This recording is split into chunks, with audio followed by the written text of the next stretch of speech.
mujizat yang telah diberikan kepada Nabi Ibrahim. Nah, sebenarnya Nabi Ibrahim adalah orang yang paling pemberani zaman saat itu. Banyak mujizat yang diberikan kepada dia, tapi di sini ada yang terlewatkan, ya kan? Nabi Ibrahim adalah orang yang pertama kali disunat, ya kan? Banyak lagi yang tadi dijelaskan oleh Pak Jat, orang paling pemberani, paling memenggal patung yang paling besar sehingga dia melawan kekuasaan waktu itu. Tapi di sini ada yang terlewatkan, yaitu orang yang pertama kali disunat. Makna daripada disunat itu apa? Dari sunat itu. Apakah sebelum Nabi Ibrahim berarti orang-orang itu sudah disunat?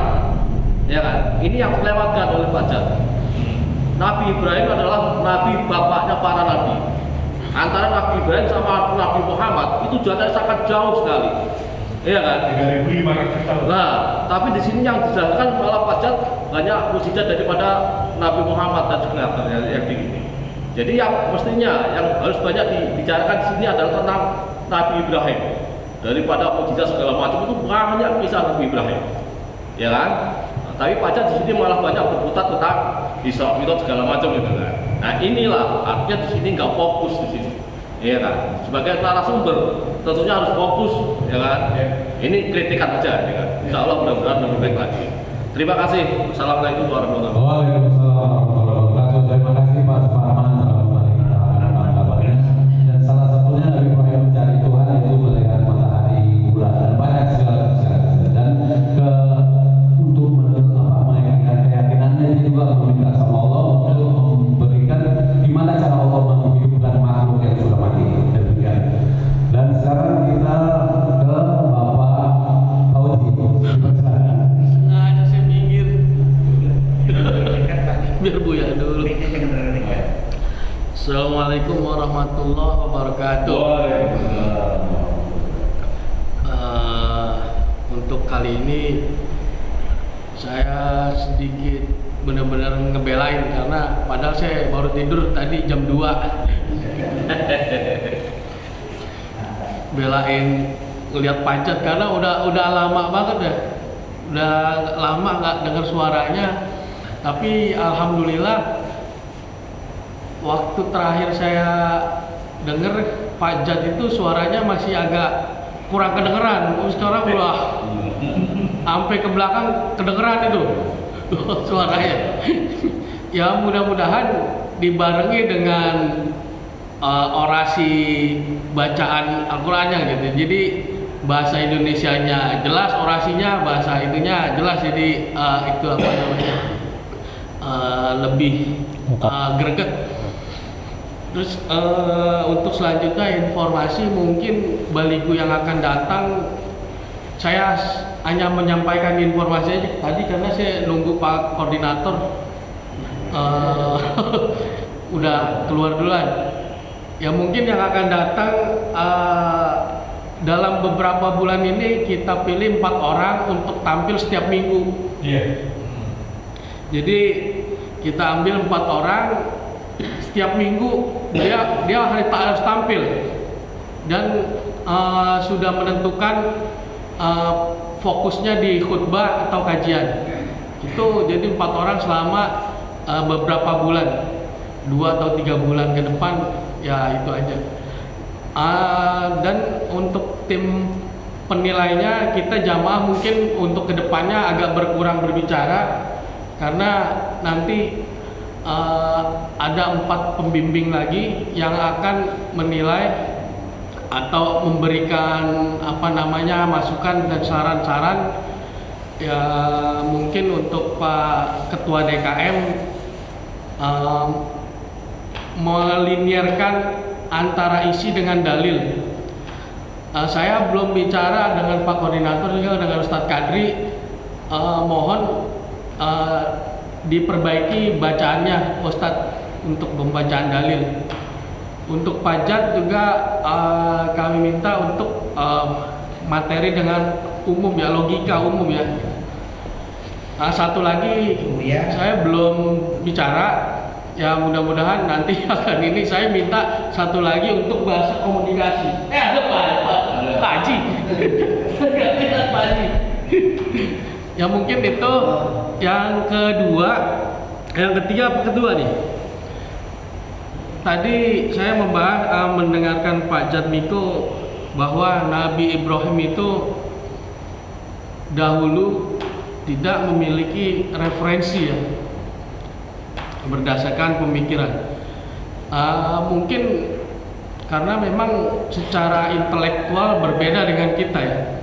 Karena orang-orang yang berpikir itu memang orang-orang yang punya inteleknya tinggi gitu.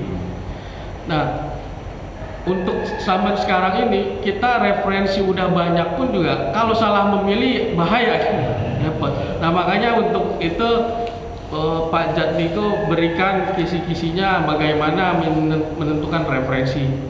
Nah, yang ketiga ini saran aja atau ya inilah sekedar masukan. Ada beberapa kata yang menurut saya tidak sesuai dengan kaidah bahasa, seperti kata Abdullah. Nah itu kalau dalam hukum itu namanya itu karena ada lam jalalah itu dia tafhim. Iya, tafhim itu kalau sebelum kata Allah itu berharokat fathah atau dhammah itu dia maka menjadi hukumnya tafhim. Jadi Abdullah, dia bukan Abdullah. Muhammad bin Abdullah ya. Abdullah gitu ya. Lohnya ya. Jadi bukan lah. Abdullah. Kalau umpamanya dia fathah juga sama Abdallah. Tapi kalau kasroh baru Abdillah gitu. Nah, itu kalau Abdillah itu namanya tarkik ya. Ya mungkin itu yang harus saran dari saya. Kedua juga tadi penyebutan kata Ishak ya. Ya kalau dalam bahasa Arab saya Ishak ya, dia pakai H itu. Ya ada satu lagi saya agak lupa penyebutan kata. Mungkin itu aja yang harus diperhatikan. Demikian. Assalamualaikum warahmatullahi wabarakatuh. Waalaikumsalam warahmatullahi wabarakatuh. Terima kasih kepada Bapak Fauzi yang telah memberikan kritikan dan sarannya berguna untuk kita masukkan semua. Dan untuk sekarang kita minta ya Nur Jatmiko memberikan tanggapannya. Dipersilakan. Ya kalian lihat Pak Jat cukup menguasai forum, ya kan ya. Cuma mungkin ceramahnya nggak biasa gitu, jadi masih individual gitu kan ya. Karena individual tuh kurang banyak ramuan, jadi tangnya pun nggak hidup tuh, gini-gini aja. Kurang nendang. Ya kan. Banyak kan baca. Kan ya, itu ini. Jadi kan memang metodologi kita kalau kita memang bicara di depan orang ada suasana kan ya, suasana kata-kata dengan wajah dan gerak tangan ini menjadi sesuatu wajar kan ya.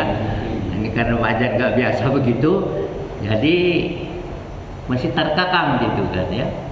Tapi ya karena dia besok masih forum, karena kuasa dia forum, dia dapat melihat segala arah, ya kan. Tapi menyemangati dan memberikan apa kan ya. Ya katakanlah kalau kita kan tangan begini, orang kan lihat tangan kita ini kan. Kalau gini-gini aja orang ini begini gitu lihat kan. Nah, jadi ada suasana dalam dirinya gerak gitu kan ya. Jadi yang dikatakan moving dari pembicara itu perlu menurut saya Pak Jat kan ya. Itu satu anunya kan. Nah, cuman saya katakan saya nggak melihat Pak Jat dibaca dari mana, di pidato nggak ada kan ya. Tapi dalam forum-forum biasa Pak Jat sangat menguasai, biasa menguasai forum ya dengan cara-caranya gitu kan ya. Tapi dibawa untuk bisa memberikan ini anunya.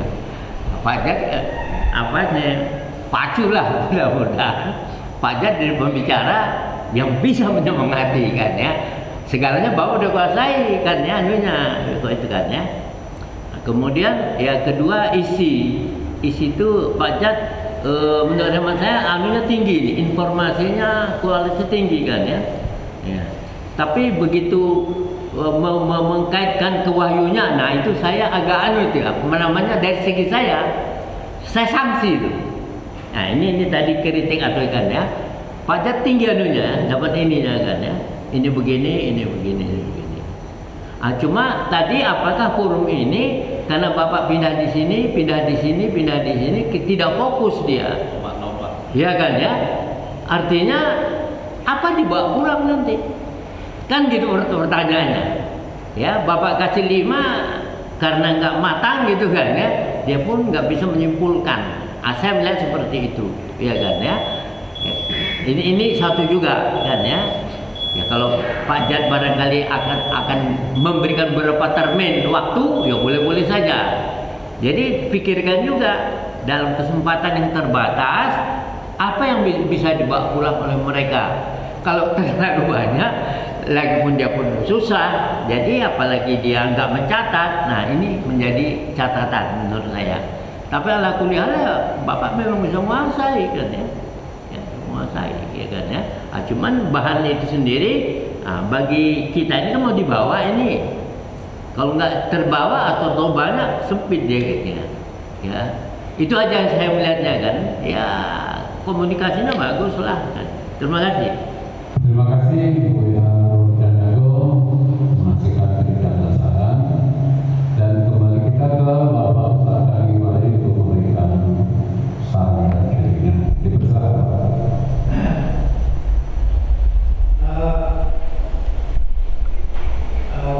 Materi ini sebenarnya, materi pajak ini materi super materi sebenarnya.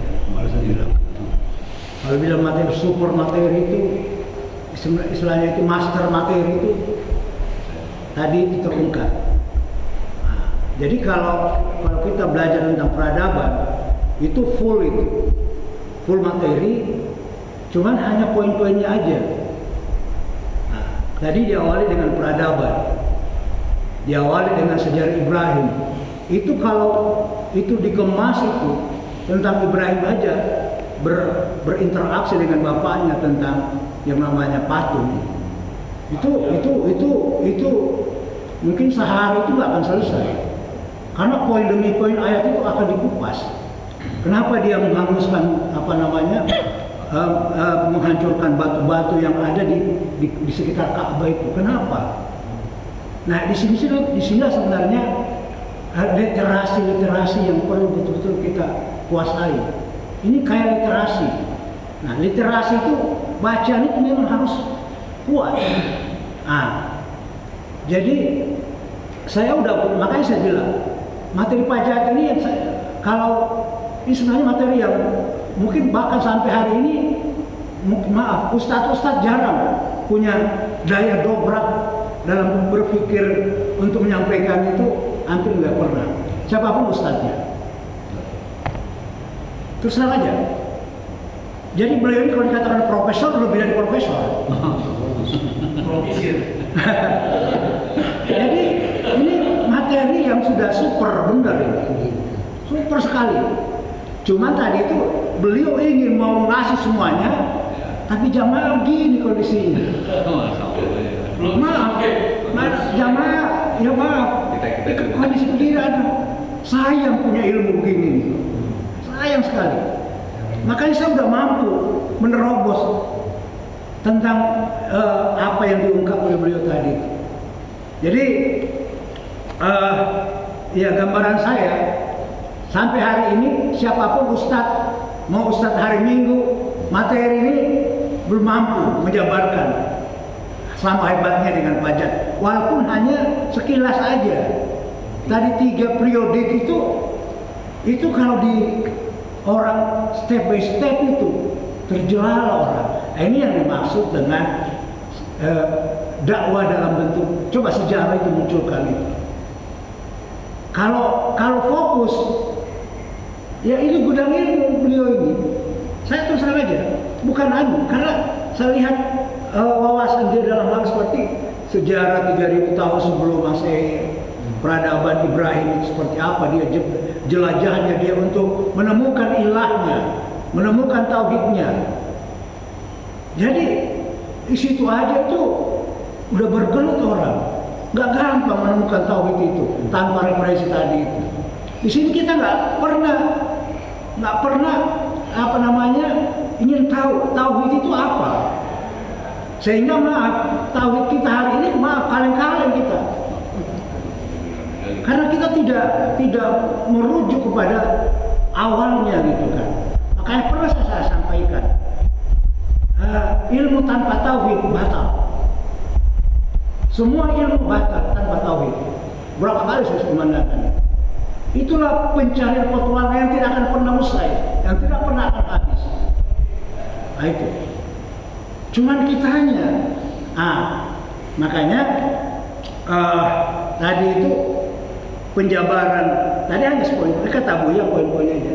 Tapi kalau tauhid ini dibuka dengan penelusuran Nabi Ibrahim, itu situlah sebenarnya. Artinya kalau dibilang master ilmu itu di situ. Kenapa harus ada situs Ka'bah? Kenapa Ka'bah itu simbol? Seharusnya bukan ke Madinah orang berhaji, Mekah dan Palestina. Ini digali, ini harus digali di sejarah ini. Kenapa ada batu gantung sampai hari ini itu ada di Masjid Aqsa itu? Itulah yang jadi pijakan Rasulullah untuk Mi'raj. Ini banyak sekali. Tapi ini seperti tadi ungkap tentang sujud. Ya jangankan di era Muhammad Rasulullah masjid itu. Ya di eranya Nabi Adam itu masjid itu sudah ada. Di eranya Nabi Adam masjid itu sudah ada. Jadi kita jangan gambarkan masjid itu pada era sekarang. Jadi masjid itu ya fisiknya, tapi masjid itu orangnya, bukan fisiknya. Sama halnya sajadah itu, sujud itu tunggal apa jamak? Itu aja. Sebenarnya sujud itu tunggal, nggak ada orangnya. Ini perlu bahasan gitu kan. Kemudian tadi tentang Khalilullah. Khalilullah itu predikatnya Ibrahim. Itu istilahnya Khalil itu apa? Cukur, jenggot apa itu? Itu bulu kuduknya ini Allah semua itu Ibrahim. Itu kan. Jadi kalau dibilang dia itu Allah kan nggak mungkin kan. Itu kita pelajari. Makanya dikatakan tauhid itu Ibrahim itu penemu tauhid. Dan itu artinya kayak seperti piramid itu mencair itu. Ini namanya literasi. Literasi itu perlu dalam hal bacaan maupun tulisan, dalam hal melihat ini. Nah, itulah luar biasa ya. Jadi pajak sebenarnya punya bobot nilai itu udah hebat ini. Kalau dinilai kali ini amplopnya itu tinggi tapi ya kedudukannya gitu. Terus terang aja. Saya terus terang aja. Dari mulai kapan meskipun sampai hari ini belum ada ustadz materi seperti ini dimunculkan, itu belum ada. Termasuk amplop coklat ini Pak. Baru beliau gitu kan. Jadi itu yang saya bilang, beliau ini narasinya hebat. Literasinya itu cukup banyak dia membaca buku. Ini hebatnya kalau bacaan-bacaan itu punya gitu kan. Kalau dia lebih dan dia udah menyampaikan ini dengan enak udah. Kayak kata gue tadi, kalau dia mencoba satu aja dulu. Kan tadi 3 periode gitu, masa tauhid, kemudian masa peralihan, kemudian sampai masa kan 5 tadi itu kan periode terakhir itu digelar dengan waliullah. Satu aja, itu udah ini gitu. Orang akan penasaran gitu kan, orang akan pasti penasaran. Jadi banyak hal gitu kan pajak. Tapi saya yakin ya karena kita memang keberadaan kita di sini, kalau bahasa eksistensi orang BS itu kurang didengar gitu kan. Tapi kalau orang luar, makanya kalau dalam hal seperti itu ya mau kita ini banyak sumber ilmu kan gitu. Cuman karena siapa yang harus kadri kan gitu kan. Itu aja gitu kan. Tapi kalau mau dibuka tentang peradaban, makanya saya bilang, saya hari Minggu itu jarang hadir. Kenapa? Ya maaf, cuma segitu-gitu aja kok. Kalau ya itu yang saya bilang, bukan kita mau ini kan begitu. Karena saya mohon pengurus yang akan datang, coba dakwah direvisi sebenarnya. Tidak hanya mendatangkan apa begitu. Bagus kita diuji gitu. Karena referensi itu luar biasa. Jangan kita hanya berdasarkan referensi satu kitab. Ini referensinya ini buku ini banyak ini tentang situs itu. Buku itu luar biasa. Tentang sejarah peradaban Ibrahim itu, bukunya itu banyak dari versi itu. Tentang tadi itu Mesopotamia itu yang tentang lahirnya itu sejarah Babilonia itu sejarah. Kalau dibilang itu Adam itu turun di situ, surga itu di situ. Babilonia itu surga itu ketika Adam menikmati surga itu di Babilonia itu. Makanya orang-orang Babilonia itu orang-orang pemikir, orang-orang yang raih semua. Abu Hanifah lahir di situ. Jadi orang-orang yang lahir di Babilonia itu orang-orang hebat semua itu, orang-orang pemikir itu. Karena sejarah peradaban itu seperti itu. Jadi kalau kita belajar tentang sejarah Babilonia, merinding sebenarnya. Ini perlu yang namanya referensi-referensi bacaan. Sehingga kita kaitkan dengan tauhid.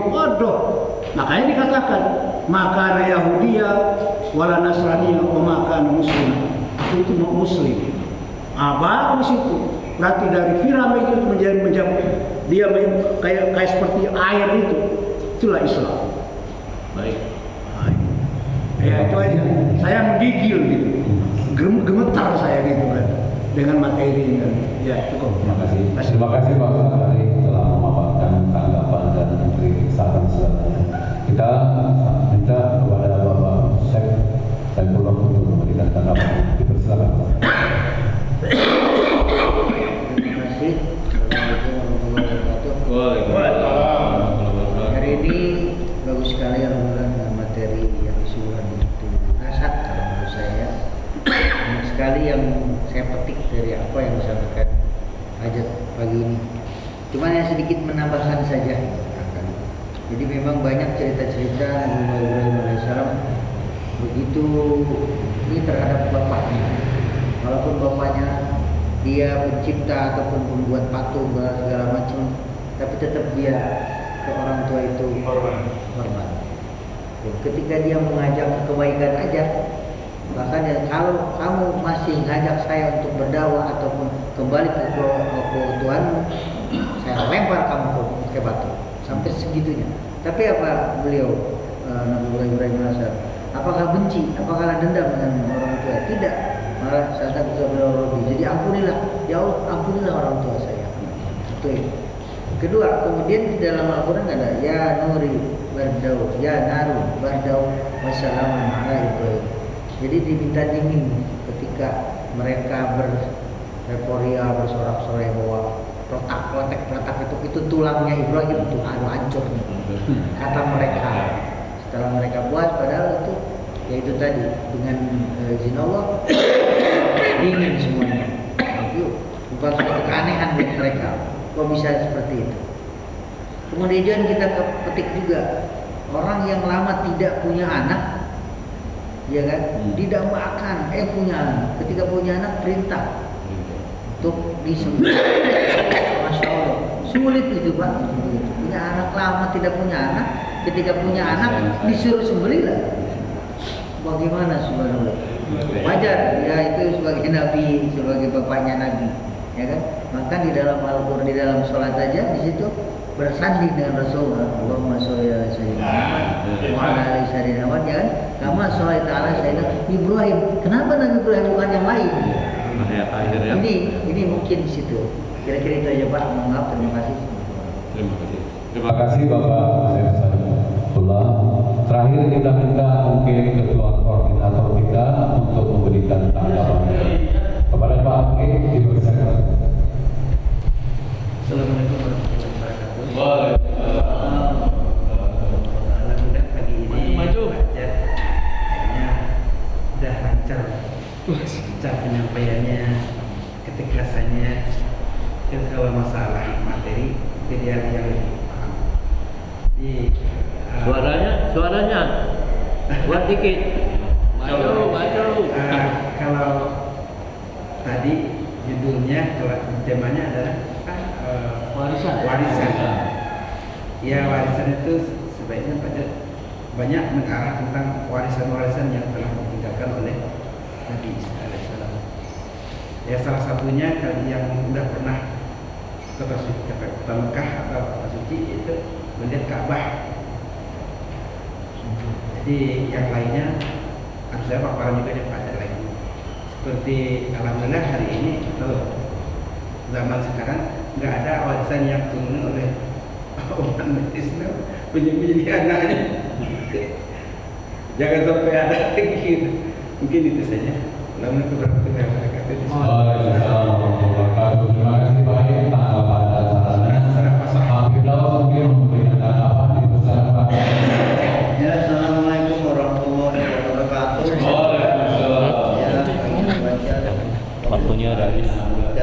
dari yang lain-lain, ini yang akan meresapi jamaah, bukannya baca aja, jamaah bahwa yang lain pun juga harusnya tarafnya menyampaikan hal-hal yang mendekati begini, Pak. Terus jangan si Bang juga jangan takut bahwa cara dengan Pak Jat seperti contoh ini jangan terlalu rendah, gitu. Nggak usah terlalu tinggi dong penyampaiannya, yang modern-modern, tapi yang justru yang singkat dan yang kuno-kuno ini yang dibicarakan itu yang mendekati kepada jamaah. Itu aja. Wassalamualaikum warahmatullahi wabarakatuh. Waalaikumsalam warahmatullahi wabarakatuh. Terima kasih Pak Firdaus. Terakhir untuk dari mewakili anak muda, dipersilakan dari Nur untuk memberikan tanggapannya. Dipersilakan. Harus masuk ya. Oke.